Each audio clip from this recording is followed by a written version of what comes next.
So today I had a conversation with my property manager, and I kind of want to share the conversation with you to hopefully give you value as well as kind of dive into the mindset that I have when talking to property management. So for me, my 26 unit and my 20 unit, for the most part, it's more passive now because I've went through the heavy part of renovations, of turning the tenants, having new tenants, and it's a lot easier now, right? So at this point, after 3 years of owning it, for reference, it's more mailbox money. My 26 unit, on average, I'm about maybe 24 out of 26 units occupied. Every time I hit 100% occupancy, two tenants will leave. Same with my 20 unit. I'll hit 20 out of 20, and then two will leave, and I'm now 18 out of 20. So I texted my 20 unit apartment complex property manager and just said, hey, I know occupancy is pretty good.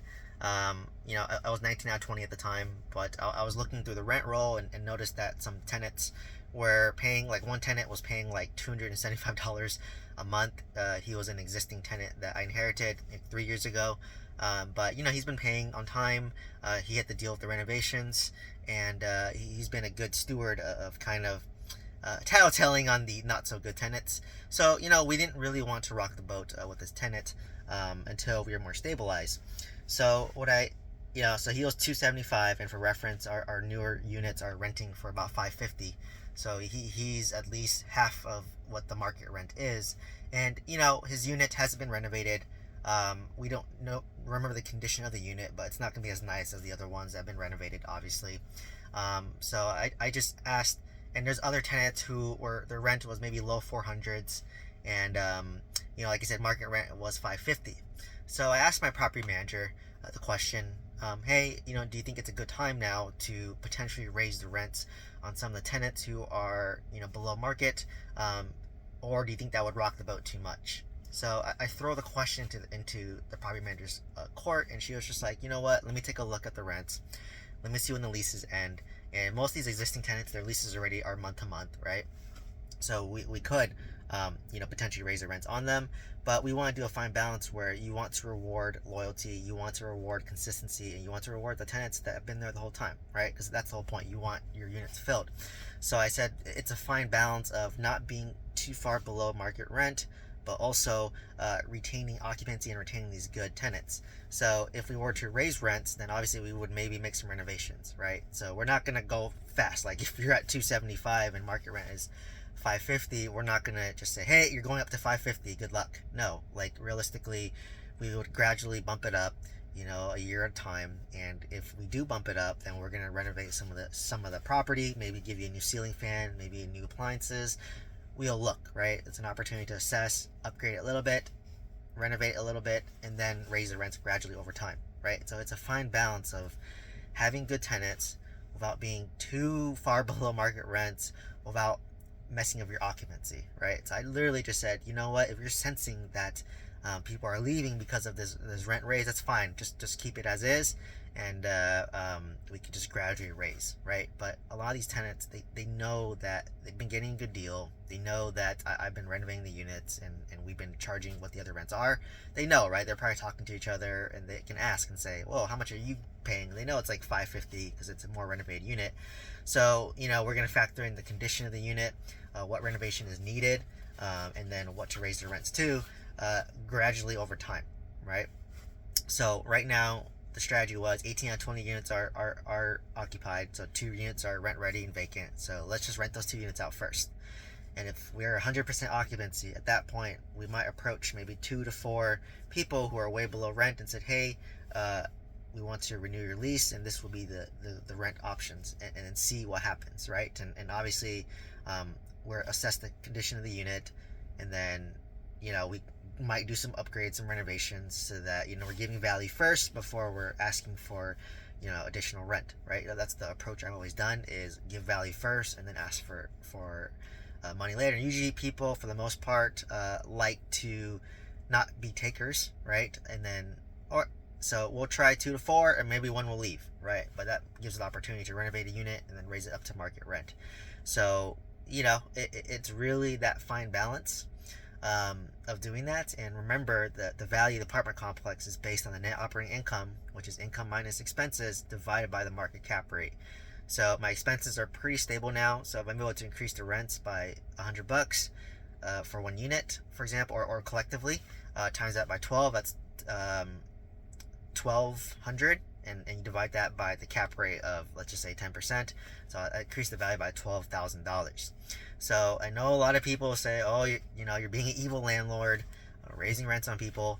That's always a comment, right? But what the reality is, as an owner, my insurance goes up every year. Like for the past 2 years, my insurance has went up $2,000 a year, right? It started off at like 10,000 to 12,000. Now it's 14,000, right? So it's getting more expensive for me. So if you take 2,000 divided by 12, that's roughly $200 a month extra, right? My property tax went up, right? So my property tax went up by $1,000. So divide that by 12. Let's just make it $80 for simplicity. So now my cost went up by $280 a month, right? So what I need to do is, for me, I'm like, even if I raise the rents, it's just kind of covering my expense, right? And keeping up. And if I'm keeping up the expense, that's how I'm able to maintain the property, right? Because I don't want to be a slumlord. You want to maintain the property, make it nice. People want to live there, and it shows because I'm at 90% plus occupancy, and it's easy, and we do hit 100% sometimes. So it does show that we are taking care of the property. The property managers are responsive, and we're doing it. We're running this apartment like a business. Versus the prior owner, he wasn't doing anything. He had a burned out unit. He wasn't fixing anything. He didn't do anything, right? But for me, I'm fixing things. So I want to have that money and have that reserve.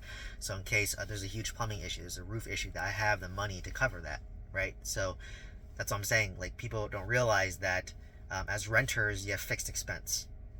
Because I used to rent. I'm renting right now, right? Like, I just pay $2,200 a month. If the fridge breaks, the stove breaks, insurance goes up, property tax goes up, it doesn't affect me. I just pay my flat rent, right? If something breaks, I just call the management, and then they'll fix it, right? But when you're the landlord, insurance goes up every year, right? Property tax goes up every year.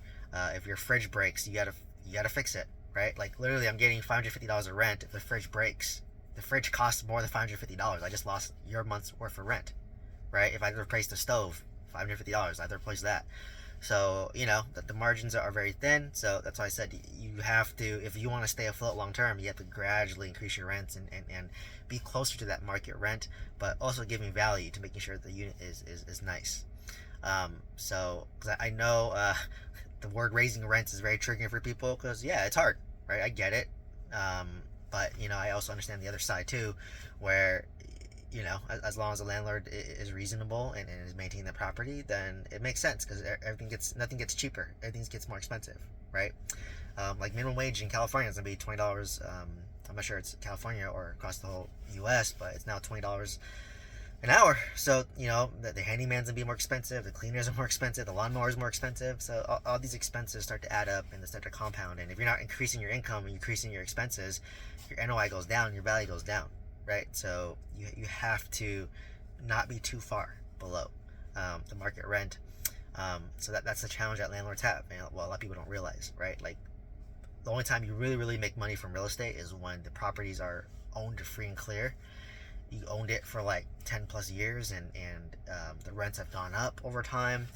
Your loan stays the same, and your expenses stay the same, and that's when the loan is being paid down. That's when you start to really make a lot of money from real estate. Like, right now, in 3 years, yes, I'm making money, but that money is just being held as a reserve for renovations in the future.